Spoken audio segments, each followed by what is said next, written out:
Great to welcome back our friend, the Executive Vice President of the Commonwealth Foundation, commonwealthfoundation.org, Jennifer Stefano. She's at Jennifer Stefano, if you follow along on X. There's been quite a bit of write-up lately about the tumult going on in Harrisburg. You wouldn't know that necessarily if you didn't know where to look. But there is some, as a matter of fact. Headline, one for Broad and Liberty, talking about, and this is kind of more broadly, the fact that Kyle Salmon wrote, Harrisburg in 2023 shouldn't look like Texas 100 years ago. 2 major sex scandals in the capital.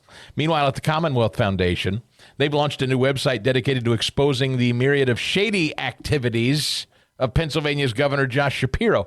Gosh, I guess it's not all sweetness and light there in Harrisburg. Jennifer, good morning. Good morning, Chris. Thank you for having me on. No, it's not. Governor Shapiro is very good at PR. He would like people to think everything's going smoothly, but in fact, in Harrisburg, it's not. And the absolutely outrageous sexual abuse scandal that has rocked his administration is just one example of that. Shapiro is a guy who, he took credit for the I-95 bridge collapse fix. He took credit for the escaped prisoner in Chester County. It's interesting the incoming he's taking now from pro-Palestinian groups, as in fact he is Jewish, and he came out and he stood for Israel, which, I'm good for him. But he has tried, he's kind of played footsie with school choice and then backed away. It seems like his too cute by half stuff is ultimately going to blow up in his face if he's not careful. We all understand he wants to go to Washington and be the next president. Can he get there playing this game? Right. Yeah, look, he's constantly auditioning to be president of the United States. The problem is he is the governor of Pennsylvania. And I think you hit on the most important aspect of Governor Shapiro's failures, which is that here was a man who campaigned on helping the poorest and most vulnerable children in the state. He promised to get their families educational savings accounts called Lifeline Scholarships. He promised that would put money directly in the hands of the parents. The parents could choose where to go to school. And then he ended up vetoing his own priority. And now our state budget sits languishing because he won't come in and finish the budget and get the job done. He can't even get his own political party under control. I fail to see how he could go to Washington and handle anything there. He loves, he sees the easy wins. What I say he is somebody who's very, very good, as you say, at PR. He sees a story and he goes, oh, that's where a governor can inject himself and take credit. He doesn't want the hard work of governing. This is very similar to Obama this way. They don't like governing. Right. They like the pomp and circumstance. They like the office. They like the media cover stories and the puff interviews and celebrating victories. They don't want to govern or lead. That's right. So as we sit here in Pennsylvania, there's been a budget impasse since June. That impacts all of us, all of our taxes, everything that we have in the state. You have the very hardworking Senate President, Kim Ward, in Harrisburg, working with the Senate, trying to get things done. What does Governor Shapiro do? He leaves and goes to New Hampshire for some vanity speech as he continues to audition for president of the United States. The fact is that, and we have a website now. It's called SpotlightShapiro.com. And I really suggest people go to it to see what the governor has failed to do and the other questionable moves that he's made. Because here's the problem, Chris. It's not just his failure to, say, pass Lifeline scholarships.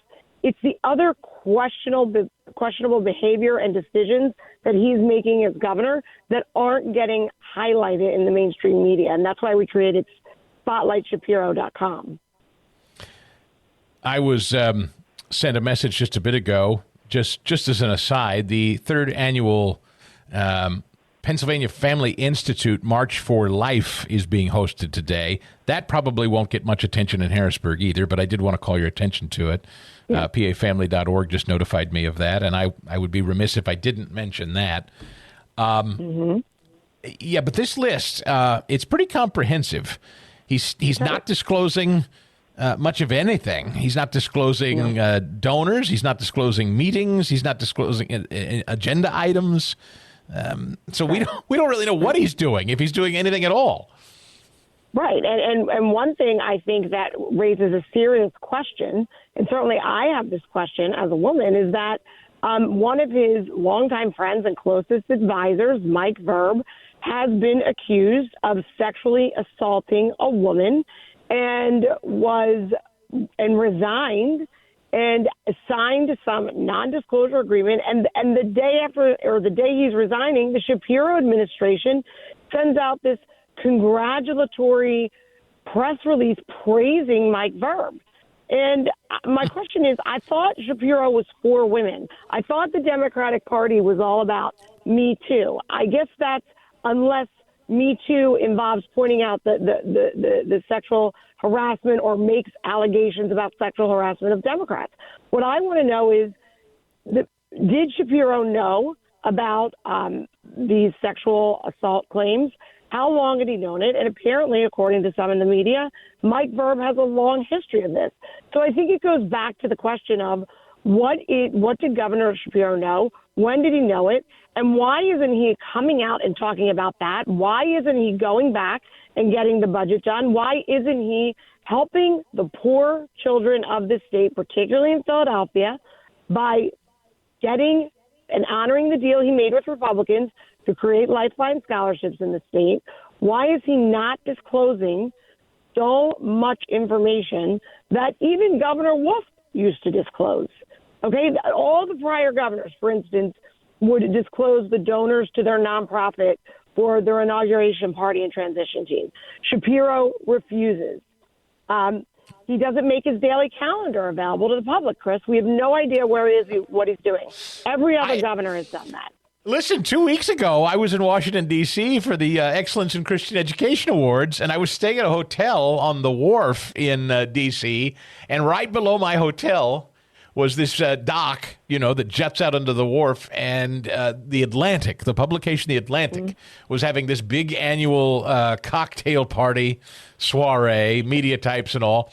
And I know this because I was personally there. And there was Josh Shapiro with Nancy Pelosi whining and dining there in D.C. on the wharf with The Atlantic set. And I just thought it notable. It's a free country, he can do it. But it's like, that's what he does. That's what he's doing. That's right. He's in D.C. cocktail parties. Right, absolutely. Meanwhile, what's getting so not only is his calendar totally hidden from view from Pennsylvania voters, and I agree with you. It's because he's down mixing and mingling with Democratic donors so that he can run for president.